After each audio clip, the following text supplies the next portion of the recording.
pagellina che poi verrà consegnata in questi giorni, nei giorni a seguire, e lo scopo della pagella è quello ovviamente di vedere un po' quali sono state le problematiche nella coltivazione, nella raccolta e nella produzione del nostro olio, dove vengono evidenziati di fatto i difetti, perché lo scopo poi è quello di avere un miglioramento continuo negli anni delle produzioni.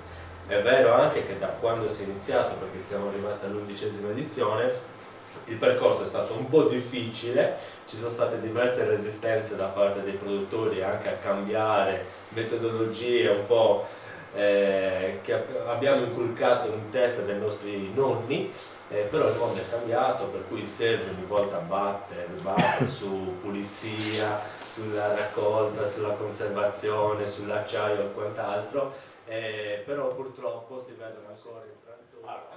Perché la rassegna olearia di Seggiole Sollo? Questo è l'articolo 2 del regolamento che modifichiamo ogni anno, giusto per metterci, che ne so, che in collaborazione o il patrocinio quest'anno era dell'Unione dei Comuni, ma i punti, diciamo, le finalità sono sempre le stesse. Quindi il primo obiettivo è sensibilizzare gli olivicoltori all'uso di tecniche di produzione per il miglioramento della qualità degli oli.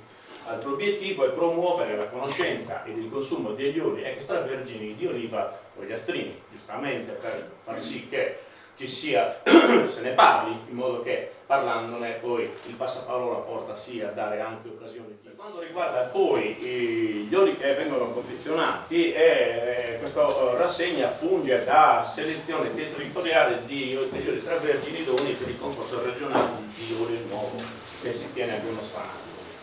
E poi anche favorire il collegamento del prodotto confezionato sul mercato. E questi sono dei punti, favorire occasioni di incontro e di verifica per gli esperti assaggiatori di olio vergine d'oliva, quali sono io e i colleghi che hanno partecipato, perché ci serve come palestra. I concorsi e le rassegne olearie hanno più o meno quegli obiettivi là. Qui abbiamo, questi sono i loghi di concorsi regionali come Olio Nuovo, Montiferro, che è un concorso nazionale che viene fatto a Seneghe, e tutta una serie di loghi i primi ad iniziare siamo stati noi in Italia con l'Ercole Olivario, che so, chi vince l'Ercole Olivario una volta l'ha vinto un oliastrino, a New York, questo viene fatto in Giappone, Argentina e via dicendo. La Sirena d'Oro, che è il concorso nazionale riservato, patrocinato dalla Camera dei Deputati.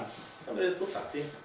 Sì. Sì, per gli oli DOP. Tutta quindi una serie di questo qui interessantissimo, che è un concorso internazionale di oli che viene fatto in Spagna, che però si abbina all'olio al cuoco che realizza la miglior pietanza con quell'olio lì, e quindi tutta una serie di iniziative che hanno la finalità di portare avanti il discorso olio qualità. La valutazione degli oli viene fatta col metodo del pallet test, è una metodologia voluta dal COI e messa a punto diversi anni fa e poi codificata dal regolamento CE 256891. Cos'è il panel test? Il panel test è una giuria di esperti assaggiatori, tutti quanti abbiamo fatto un corso, è superato un test di attitudine, e quindi questi assaggiatori vengono riuniti per esprimere una valutazione e un giudizio sul prodotto. La prova si effettua con una procedura standardizzata e codificata e si emette un giudizio sulle caratteristiche del prodotto, definendolo in termini appropriati, costanti e determinandone mediante punteggio la categoria merceologica di EVA. Qualcosa appunto di specifico che tende a mettere in atto tutta una serie di capacità personali affinate nel tempo, che danno la possibilità appunto di dare un voto anziché rispetto all'analisi chimica, che è un'analisi fredda, che dice solo dei parametri e null'altro, però non dice nulla su quelle che sono le sensazioni relative al colore. Ok, nell'olio non si valuta il colore nell'olio è un qualcosa che può trarre in inganno, per cui se è verde non vuol dire che è migliore di quello giallo e viceversa. Okay. Però il colore è un qualcosa che attrae, comunque un bel colore ci fa quasi pensare che sia buono, anche se poi alla fine potrebbe non esserlo, ma quello che interessa è l'odore, quindi che viene determinato dai composti volatili, il sapore dei composti fenolici e la fluidità, quindi della composizione acidica della miscela. Da queste sensazioni qui si scaturisce il fruttato, che è l'evocazione del frutto, e il flavor, che è la percezione congiunta di diversi composti che può dà, diciamo, il flavor migliori sensazioni piacevoli che possono dare all'assaggiatore la possibilità di valutarlo, apprezzarlo e considerarlo di pregio ulteriormente rispetto al solo odore, sapore e fruttato.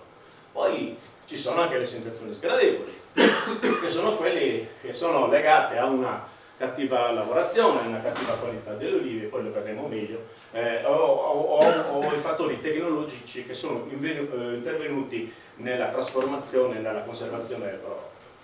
Viene praticamente utilizzato come senso, organo di senso, l'olfatto, il gusto e il tatto, la vista e l'udito come organi di senso non vengono utilizzati, soprattutto alla vista, ve l'ho detto, il colore non determina qualità.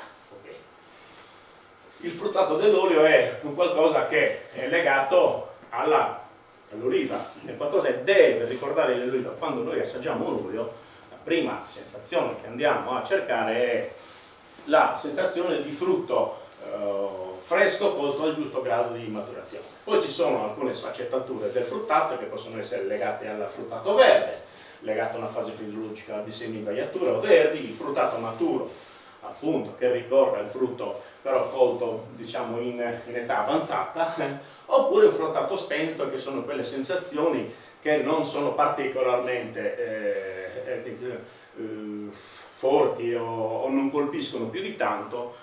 Può essere un aspetto legato alla maturazione eccessiva, ma può essere anche un aspetto varietale. Ecco, ad esempio, io qui non si riconosce, ma qui c'è una pizzegarroga che ad esempio non esprime un flavor o un fruttato diciamo interessante, proprio perché di suo è una varietà che non ha molte caratteristiche di pregio. La tonda di Cagliari, la nera di Gomma, suddetta anche, che sono delle varietà diciamo che producono buoni oli, sì, ma con dei fruttati spenti, e poi sono oli che invecchiano facilmente proprio perché hanno anche un contenuto fenolico molto basso. Poi ci sono altri attributi positivi che vengono ricercati nell'olio nella degustazione, e sono l'amaro e il piccante. Soprattutto questi due sono i sentori che andiamo a ricercare subito. Il collega Fabio Fancello Capopane dice: se non c'è amaro e piccante nell'olio, preoccupatevi. Questo vuol dire che l'olio già di suo c'ha qualcosa che non va. Ci deve essere l'amaro e il piccante, o almeno uno, ed è segno di presenza di polifenoli, ed è segno di un olio di buona qualità che si conserverà anche un pochettino nel tempo, e farà sì che, assumendo questa sostanza, ci proteggiamo anche noi, perché quei polifenoli sono delle sostanze molto, diciamo, utili all'organismo. Quindi se non c'è l'amaro e il piccante nell'olio, preoccupatevi, ok? Il dolce è una sensazione gradevole comunque, che sta a dimostrare la mancanza di amaro. Nell'oliva ci sono zuccheri, ma non si sentono per effetto dell'amaro, e poi soprattutto se ne vanno via con l'acqua di vegetazione. Gli zuccheri sono idrosolubili, quindi con l'acqua di vegetazione se ne vanno. Gli zuccheri sono responsabili anche di un difetto nell'olio, che è l'avinato, perché fanno in modo che la pasta d'oliva fermenti e poi determini appunto la formazione di alcol. Quest'alcol si degrada ulteriormente da quella sensazione di avinato, di acetico e di acetone, una sensazione che ricorda appunto l'acidità volatile del vino. Poi c'è l'astringente, che è una sensazione allappante dovuta quando crea la bocca grossa, tipo un cacchi acerbo. La fluidità è una sensazione tattile che si percepisce, diciamo, in gola dopo che si è assaggiato l'olio, che è legata alla composizione chimica, soprattutto all'alta presenza di acido oleico, che è un acido grasso, diciamo, che è presente diciamo, in maniera maggiore nella miscela. L'armonia è il rapporto equilibrato e gradevole fra le sensazioni olfattive e gustative. Poi ci sono altre sensazioni vegetali che possono essere percepite, tipo fieno, mela, pomodoro, mandorla, carciofo, cardo, foglia, legno, eccetera. Ok? Poi ci sono i difetti. questi sono quelli che poi vanno a comporre ulteriormente la pagella, in negativo in questo caso. Quindi c'è il riscaldo, che è un difetto che si origina nella fase di trasporto e stoccaggio delle olive, si previene utilizzando cassette forate, riducendo i tempi di attesa, stoccando le olive su supporti idonei in ambienti adeguati. Qui sono dei bins, qui una cassetta, e questi sono dei sacchi sotto la pioggia, fotografie che ho fatto io queste qua, questa l'ha fatta Sandro Arra di Azza, non c'ero, no? Che mi ha gentilmente concesso. Quindi diverse situazioni che Frantoiano lo sa, chi va in voi tutti siete andati in frantoio, qualcuna di queste situazioni l'avete sicuramente vista, vi sarete fatti anche un qualche pensiero nascosto e poi pensate che anche i bins, questi qui, no? Eravamo alla Nusei dove c'è molto freddo, abbiamo visto che con la pistola termica ci sono tra le olive che sono nella parte superiore e quelle che sono a 20 cm di profondità, ci sono circa 3 gradi di differenza. Inizia la fermentazione nelle olive che vengono staccate dal picciolo, cadono a terra o pestate, soprattutto se pestate, iniziano delle fermentazioni che portano appunto a questa sensazione di riscaldo, ma anche alle sensazioni di muffa, umidità, acqua che ammuffisce. Voi pensate alle olive che sono state raccolte quando sta piovendo, la mattina presto, che sono tutte bagnate. L'acqua a contatto con le olive poi determina un innalzamento dell'acidità, sappiate, quindi le olive dovrebbero essere asciutte possibilmente per avere un buon uso. Si origina nella fase di stoccaggio delle olive. Bastano 4-5 giorni per avere una situazione con le macchie di muffa già presenti all'esterno del frutto. Ovviamente in locali dove questo fenomeno viene esaltato. L'avvinato inacettito è una fase avanzata del riscaldo, del primo difetto che vi dicevo, si origina appunto nella fase di stoccaggio delle olive, è nella fase anche di granulatura della pasta. Anche in frantoio può avvenire questa innalzarsi di questo difetto, la presenza di questo difetto può essere ulteriormente stimolata, soprattutto per i tempi di granulatura. E poi allora, si previene appunto stoccando le olive su supporti e ambienti idonei, riducendo i tempi di attesa e le contaminazioni, perché purtroppo nel frantoio, nella linea continua dove si fa il partittario, la possibilità di un effetto di trascinamento è possibile. Quindi basta una partita di olive non buona che ne può contaminare 3 di seguito, almeno, anche di più, anche 5. Quindi questo è, non stiamo dicendo niente di nuovo, è così. Quindi si tratta di giostrare questi momenti qua, di programmarli in modo che si possa evitare quanto più possibile la contaminazione, questo effetto trascinamento. Concordando appunto col frantoiano, anche anziché il tempo di arrivo, magari la fine giornata o l'inizio della giornata del giorno successivo, sono aspetti che dovete vedere voi, perché il frantoiano se può queste cose le fa, ovviamente non ha. Quindi queste sono cose che noi diciamo, perché per il frantoiano dire a te che sei arrivato prima di me, dire te le immagino dopo, non ti piace, molti sono così, no, quindi sono aspetti non semplici da gestire in una struttura. Capisco benissimo che, però se si vogliono fare le cose bene, è opportuno che, siccome poi i frantoiani, qui io guardo Paolo tutta l'ora, lo sanno, che chi porta roba buona e chi roba meno buona può fare anche questo discorso, però deve avere a che fare con persone che questo discorso lo cercano e questa situazione cercano di risolvere in questo modo. La morchia è un difetto legato alla sedimentazione di sostanze che sono in sospensione nel momento di estrazione dell'olio, che pian piano vanno a depositarsi sul fondo del recipiente di stoccaggio, e quindi queste qui quando sono in sospensione non succede niente, ma quando si sovrappongono, fermentano e danno origine al difetto di morchia, ma anche a quello di avvinato. Si previene con il filtraggio o con gli adeguati travasi. Travasare l'olio, anche se pulito, vi sembra pulito, fatelo. Tutt'al più non buttate nulla, ma se c'è morchia, quella lì va allontanata.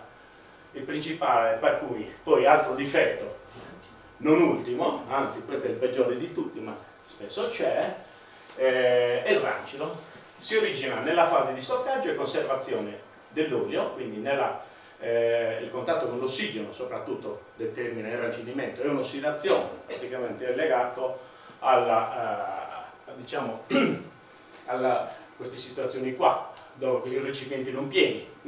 Utilizzate sempre recipienti colmi. Quando si apre un recipiente si dovrebbe imbottigliare una parte e riempirne un recipiente più piccolo. I recipienti di conservazione dell'olio devono stare sempre colmi, un po' come il vino si acidifica, l'olio si rancidisce.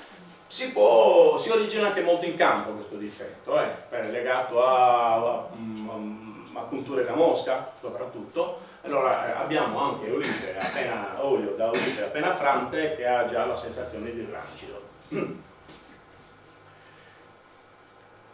Fattori che determinano la qualità dell'olio sono la varietà tra virgolette. Prima vi ho parlato di questo non torna indietro, di Pizzegarroga, di Tonda di Cagliari, che sono due varietà buone, perché non si può dire che l'olio di Bosana è più di qualità di quello di Ogliastrina. C'è una differenza, ovviamente la qualità della Bosana è più apprezzato o il contrario, ok? O Semilana se volete. Quindi le varietà fanno sì che diciamo questo aspetto qualitativo che cresce in campo, questo aspetto qua, determini un inizio buono per la produzione di olio di qualità. Poi intervengono i tempi e metodi di raccolta, raccogliere da terra, raccogliere a macchina, raccogliere a mano, con agevolatori, con macchine scuotitrici. Ognuna di queste ha i pro e i contro, ok? Non sto qui a parlare di cosa. Poi lo stoccaggio ed il trasporto delle olive. Il conto è trasportarle con i sacchi nel carrello che continua, poi le porti a casa, togli le foglie, stai lì a sbattere nella griglia e poi le cambi da una cassa all'altra, poi lo rovesci nel bins, no? E quindi tutta una serie di manipolazioni che se meno se ne fanno e meglio è. La situazione migliore è questa, le cassette, meglio se non sono ancora piene. Vi sarà capitato di mettere la mano dentro la cassetta e vi accorgerete che c'è caldo. Dentro la cassetta c'è caldo. E l'oliva inizia il suo degrado non appena si stacca dal picciolo. È una migrazione ormonale che avviene nei frutti che determina la sua decomposizione. La funzione dell'oliva è quella di riprodurre piante di olivo, non è quello di fare olio. Per cui questa decomposizione è finalizzata appunto a rendere disponibile il germe che c'è la mandorlina, che è presente nella mandorlina all'interno del nocciolo. Quindi questi aspetti qua, questo caldo, è normale, è che noi dobbiamo fare in modo che la frangitura avvenga il prima possibile. Quando iniziavamo i primi corsi si raccoglieva con i rastrelli a mano, si diceva che i tempi che dovevano intercorrere fra la raccolta e la frangitura dovevano essere meno di 24 ore. Con gli agevolatori, quelli sferzatori eccetera, oggi stiamo parlando di 5-6 ore, non di più, per evitare situazioni di... poi c'è qualche un'immagine. Perché questi sferzatori in effetti abbacchiano l'oliva e quando l'oliva viene pestata la polpa inizia a degradarsi. Poi è importante la tecnologia di estrazione, la temperatura con la quale viene effettuata questa lavorazione e successivamente la conservazione e il confezionamento del prodotto. Sono tutti fattori che possono determinare da qui in poi un perdersi, un calare della qualità dell'olio. La raccolta, guardate questa qui che non si fa più, però questa foto è di 2 anni fa, quindi è qualcosa che lo zoccolo duro che permane. Quindi gli agevolatori sono delle novità importantissime, ben vengano queste innovazioni. Quando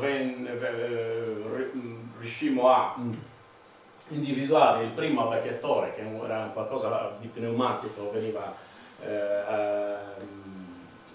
azionato per effetto dell'aria compressa, facemmo in zona una serie di dimostrazioni, sperando appunto che avessero successo, così come quando sono partiti i primi decespugliatori, no? Che sembravano delle cose strane. Oggi io stesso ne ho 2, per dire, ne avevo 3, quindi si è diffuso, perché in effetti la bontà dell'attrezzo fa sì che si lavori meglio, meno, e quindi dà una grossa mano. Stiamo parlando di una raccolta manuale dove un addetto faceva sì e no 40 kg al giorno. Con questi attrezzi qua si arriva a 4 quintali, anche 5 di media, in situazioni buone. Quindi ben vengano queste situazioni. Qui c'è una serie di attrezzi, ognuno dei quali ha ovviamente i suoi pro e contro, eppure la macchina scuotitrice che sta a Luceri da Vincenzo Cannas. Qui purtroppo se spegniamo la luce si vedono meglio le immagini. Ho fatto una prova io pestando le rive con un filo di decespugliatore. Lo possiamo lasciare così? Che dite? Sì. Scusate che passo con un filo di decespugliatore dopo 2 ore, proprio l'ho picchiata così, tac.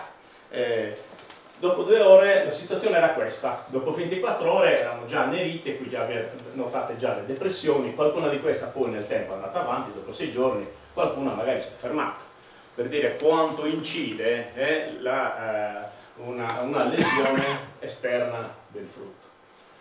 È importante lo stadio di maturazione delle olive per fare qualità, quindi il periodo di raccolta delle olive va individuato un po' in queste che sono queste smile, queste 3 situazioni. Più si va avanti e più si peggiora la situazione, questa proprio poi è una situazione che è meglio non prendere in considerazione, bisogna aspettare che si arrivi almeno a questa, o meglio a quest'altra situazione qua.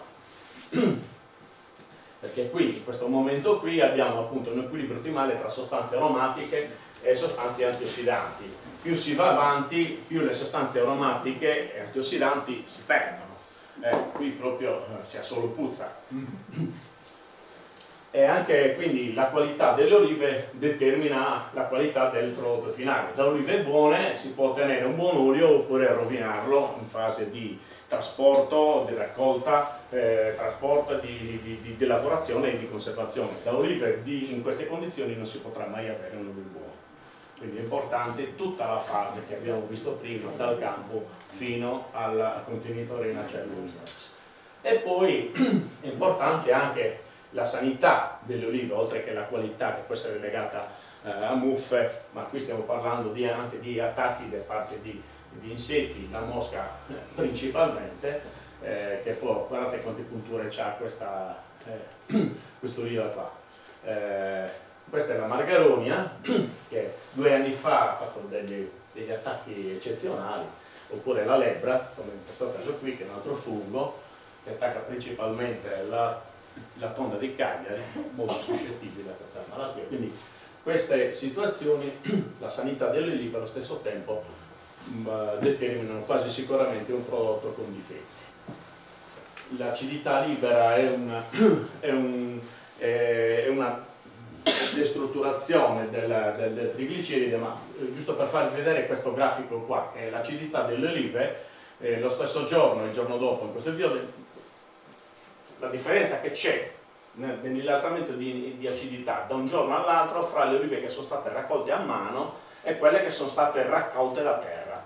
Già l'acidità è alta, perché quello che determina l'innalzamento dell'acidità è l'acqua che si combina con un enzima che si chiama lipasi e fa sì che delle molecole di acido grasso si stacchino dal trigliceride, che è quello che li tiene insieme, e fa sì che praticamente si liberi questi acidi grassi. Questi acidi grassi assieme al trigliceride vanno molto bene, diciamo il prodotto è eccezionale. Quando sono molti, stiamo parlando oltre il 2% di acidità, questi acidi grassi liberi creano problemi alla flora gastrointestinale, quindi fanno male, attenti. Quest'anno, in combinazione con l'acqua, con olive bagnate, abbiamo avuto, lo dicevo prima, anche situazioni di 3,5 di acidità in alcuni oli. le olive bagnate corrono questo rischio, quindi sia che siano bagnate in campo che le portate piove sopra, quindi state attenti, smettete, coprite le olive e tornatevene a casa, non continuate a raccogliere le olive quando sta piovendo. E poi questo invece è l'effetto dell'irrancidimento, sono i cosiddetti radicali liquidi, radicali perossidi, che vanno a modificare la struttura di un acido grasso, come in questo caso, dove da una posizione adesso non mi ricordo se dico bene, la cissatrans praticamente si combina questo radicale perossido con la catena la molecola di acido grasso e spiazzandosi ne modifica la sua struttura e poi ingenera un effetto a catena che fa sì che continui in maniera esponenziale questo degrado dell'olio. Questo è schematizzato, la funzione, quello che fa, questo è il radicale perossido che vedevamo prima, che viene neutralizzato da un antiossidante, che sono quelle sostanze che sono presenti nell'olio d'oliva di buona qualità, che da radicale libero lo rendono ossigeno, praticamente un ossigeno stabile, una molecola di ossigeno che non fa più danno. Ovviamente i radicali, gli antiossidanti nell'olio ce n'è un certo numero, poi vanno a finire, quindi più ce n'è e più l'olio ha una lunga vita. Quindi, e poi, non so, questi antiossidanti fanno lo stesso lavoro all'interno del nostro organismo, quindi ci liberano dai radicali liberi. Ecco perché se non c'è l'amaro e il piccante vi dovete preoccupare, perché non ci sono questi signori qua. E questo è un aspetto che deve essere tenuto in considerazione, quindi soprattutto per quanto riguarda l'epoca del raccolto e la qualità delle olive e il modo con cui le trattate. Quindi un po' per farvi vedere la qualità, come si può esaltare o come si può continuare a danneggiare. Qui c'era le vecchie macine che non c'erano più. L'ultima macina forse era questa di Jerzu, che 3 anni fa è stata levata e messa da parte, utilizzata come modello da far vedere. Ma nel sud Italia, Puglia, Calabria, la metà dei frantoi ancora hanno questi impianti, questo sistema di molitura.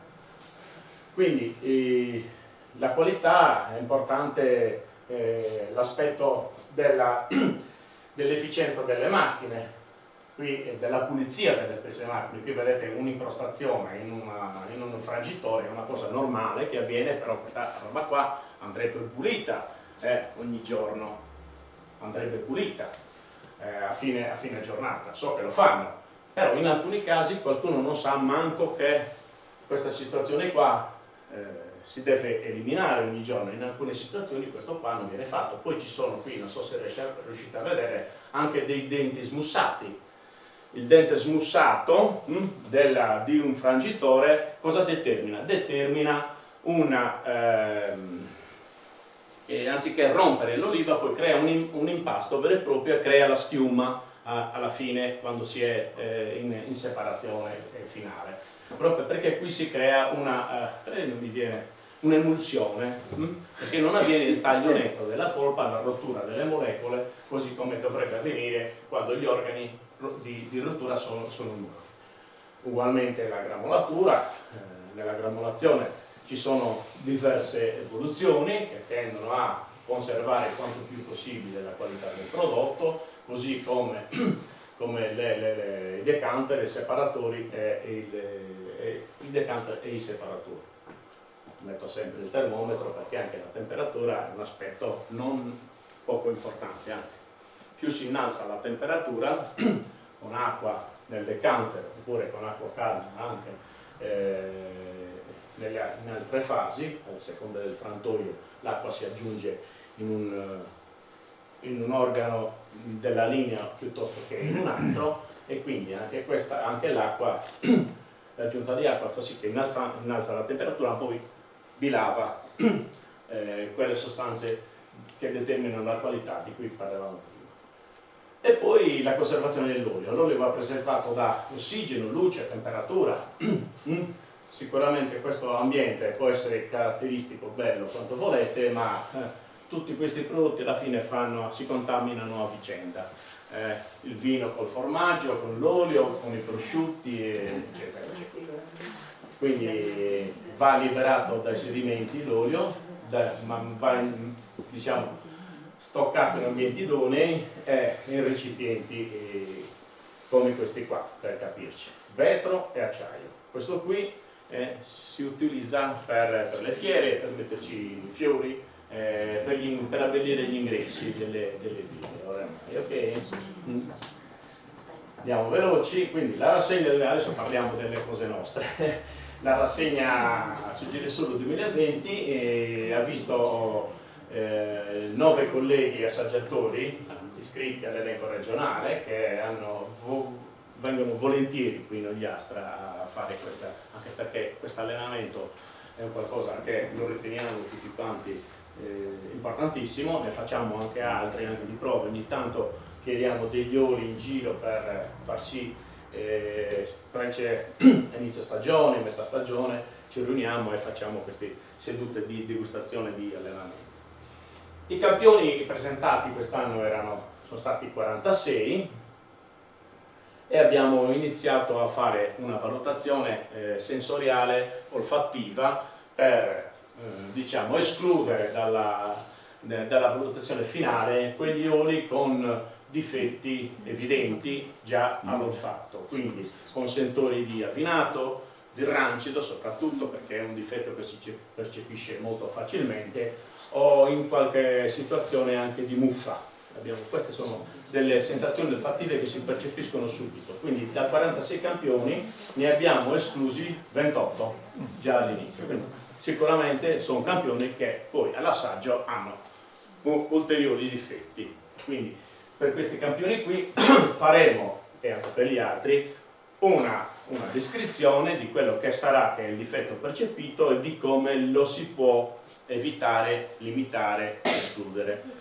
Ci vorrà tempo per fare questo, comunque lo facciamo sempre, magari lo faremo all'inizio dell'estate, ci dovete dare un po' di tempo per farlo, ma a tutti quanti verrà data diciamo, il responso della qualità del proprio olio e il perché è stato escluso. Poi abbiamo assaggiato 18 oli, di questi qua 11 e l'11%, cioè 5 oli solamente, li abbiamo trovati senza difetti, perfetti, più o meno buoni, con quelle sensazioni diciamo gradevoli, da un olio all'altro questa sensazione è più o meno intensa, per cui sulla base di queste sensazioni poi si determina un punteggio e una classifica.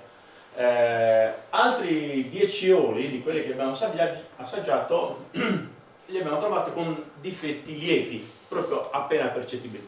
Intendiamoci, sono oli buoni, solo che hanno questo piccolo sentore che in una rassegna glielo dobbiamo dire. Guarda, il tuo olio è bellissimo, è buono, però c'è questa piccolezza qua, ce l'ha. Questa qui la puoi migliorare in modo che la prossima volta, sappiate che poi anche se l'olivicoltore e il frantoiano si impegnano al massimo per ottenere il massimo da delle olive che sembrano buone, i risultati non sono mai uguali. A volte si hanno delle sorprese, qui Paolo me lo può testimoniare che non viene tutto perfetto, altrimenti sarebbero tutti uguali, e non è così, ci sono sempre delle differenze. Ne abbiamo trovato anche 3 con difetti molto chiari. Noi nello screening abbiamo escluso proprio quelli che avevano dei sentori netti. Quando c'era un minimo dubbio che il panel era composto da 9 persone, che erano 6 a 3, che 3 lo volevano assaggiare, 6 no, ha vinto il 3, li abbiamo assaggiati, gli altri li abbiamo proprio esclusi. E ovviamente quando poi li assaggi, queste situazioni le riscontri. Questo è. Abbiamo lavorato in maniera, diciamo, abbiamo utilizzato un model router mobile per collegarci ad internet e quindi abbiamo fatto una valutazione tramite internet, quindi il computer del capo panel riceveva anonimamente, in maniera diciamo non cartacea, per far sì che si lavori anche ancora meglio, avere dei dati immediati, più facili da lavorare. Quindi abbiamo utilizzato la tecnologia che è quella che ci possiamo permettere, un programma di quelli gratis che però ti esclude un po' di lavoro, ma non moltissimo, gli altri costano solo. Okay. E abbiamo utilizzato questa scheda qua. Praticamente la prima parte della scheda era relativa all'intensità di percezione dei difetti, di eventuali difetti. Quindi se non si percepisce il difetto va scritto 0 dappertutto, perché abbiamo riscaldo, muffa, vinato, olive gelate e rancido.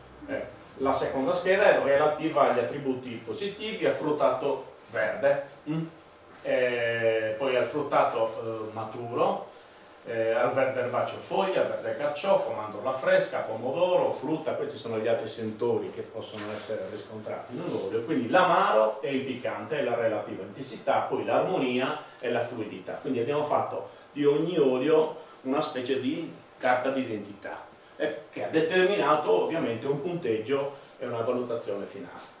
Questi sono i profili degli oli che abbiamo portato in finale. Qui abbiamo il primo, secondo e terzo assoluti e il primo fra i confezionatori.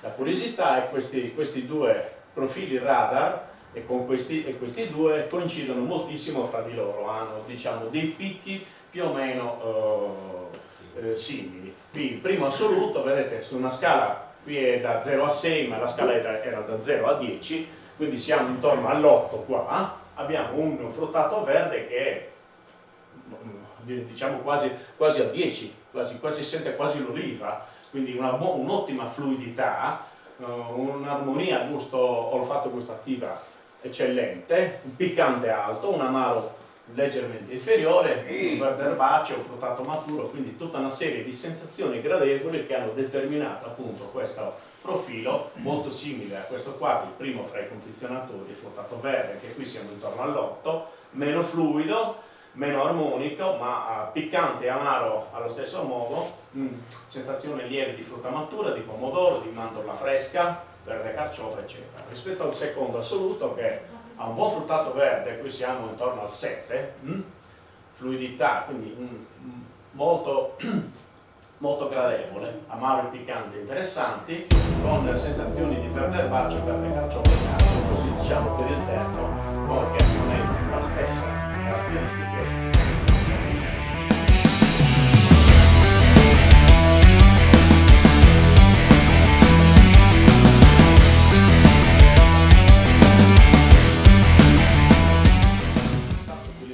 Chiaramente amaro e piccante, lieve sensazione di carciofo, cardo erbaceo, abbastanza armonico e frutta. Quindi la pagella. Olio con chiari sentori di fruttato di oliva verde, chiaramente amaro e piccante, lieve sensazione di carciofo caldo, armonico. Chiari sentori di fruttato verde di oliva e di foglia, amaro e piccante, lieve sensazione di carciofo caldo e di erbaceo, armonico. Sentori di fruttato di oliva verde, chiaramente amaro e piccante, lieve sensazione di carciofo caldo, armonico e